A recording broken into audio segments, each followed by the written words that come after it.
நண்பர்கள் அனைவருக்கும் வணக்கம்ங்க. நாம இப்போ வந்திருக்கக்கூடிய ஒரு சென்னையில ரெட் ஹில்ஸுங்க. இந்த இடத்துல புதுசா ஒரு வீடு ஒண்ணு கன்ஸ்ட்ரக்ஷன் பண்ணிட்டு இருக்காங்க. அதுக்கு தான் நம்ம பயணியர் பயோடேங்க் 1500 லிட்டர் ஃபிக்ஸ் பண்ணி குடுக்கலாம்னு வந்திருக்கோங்க. டெய்லியும் 10 பேர் வரைக்கும் யூஸ் பண்றதுக்கு இந்த டேங்க் சைஸே போதுமானதுங்க. இப்போ நம்ம டேங்கை ஃபிக்ஸ் பண்ணி கொடுத்துட்டு இருக்கிற இடத்துக்கு பக்கத்துலேயே போர் போட்டிருக்காங்க. இந்த மாதிரி இடத்துல எல்லாம் நீங்க கான்கிரீட்ல செப்டிக் டேங்க் கட்டுனீங்கனாலும் சரி, இல்ல பயோ டேங்கே பார்த்தீங்கன்னா கான்கிரீட்லயும் இருக்கு, சிங்கிள் லேயர் எஃப்ஆர்பி மெட்டீரியலும் இருக்கு, பிவிசிலையும் இருக்கு. அதுல எதை வாங்கி ஃபிக்ஸ் பண்ணீங்கனாலும் சரி, கொஞ்ச நாள் அது வெரிசல் விட்டு அதுல இருந்து கழிவுகள் வெளியேறி போர் தண்ணியோட கலக்கவும் வாய்ப்பு இருக்குங்க. ஆனா நம்ம பயணியர் பயோ டேங்கை பொறுத்த வரைக்கும் நாம இந்த டேங்கை 3 லேயர் எஃப்ஆர்பி மெட்டீரியல செஞ்சிருக்கோம். இரும்பை விட உங்களுக்கு 5 மடங்கு உறுதியா இருக்குங்க.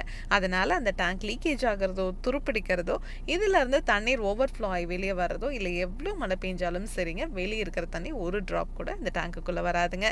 அதனால தான் நம்ம பயணியர் பயோ டேங்க் உங்களுக்கு டேங்குக்கு 50 வருஷத்துக்கு லீக் ப்ரூஃப் சர்டிஃபிகேட்டோடவே கொடுத்துட்றோங்க. இந்த டேங்கை ஃபிக்ஸ் பண்ணிட்டீங்கன்னாவே போதும். நீங்க வாழ்நாள் முழுவதும் இந்த டேங்கை கிளீன் பண்ண தேவையில்லை, மெயின்டெனன்ஸ்னு எதுவுமே பண்ண தேவையில்லைங்க. இந்த இடத்துல இன்ஸ்டலேஷன் ஒர்க் எல்லாம் முடிச்சாச்சுங்க. அடுத்தது நம்ம வந்திருக்கக்கூடிய இடம் சென்னையில் புதுப்பாக்கம்ங்க. இந்த இடத்துல ஒரு கேட்டட் கம்யூனிட்டிக்குள்ள இருக்கிற ஒரு வீட்டுக்கு தான் நம்ம பயணியர் பயோ டேங்க் 3000 லிட்டர் ஃபிக்ஸ் பண்ணி கொடுக்கலான்னு வந்திருக்கோங்க. இந்த கேட்டட் கம்யூனிட்டிக்குள்ள இருக்கிற வீட்டில் பார்த்தீங்கன்னா 3 போர்ஷனாக கட்டியிருக்காங்க. அந்த 3 போர்ஷனுக்கும் சேர்ந்த மாதிரி எங்களுக்கு 20 பேர் யூஸ் பண்ணுற மாதிரி டேங்க் வேணும்னு கேட்டிருந்ததுனால நம்ம இந்த சைஸ் டேங்கை இங்கே ஃபிக்ஸ் பண்ணி கொடுத்துட்ருக்குறோங்க. இந்த டேங்க் ஃபிக்ஸ் பண்ணுற இடத்துல பார்த்தீங்கன்னா மரங்கள் பக்கத்துலேயே நிறையா இருக்குங்க. இந்த மாதிரி மரங்கள் அதிகமாக இருக்கக்கூடிய இடத்துல எல்லாம் நீங்கள் நார்மலாக கான்கிரீட்டில் டேங்க் கட்டுனீங்கன்னா உங்களுக்கு வேப்ப மரம், தென்னை மரம் எல்லாம் பார்த்தீங்கன்னா வேர்கள் ஆழம் போகாமல் நீளமாக வளரக்கூடியவை.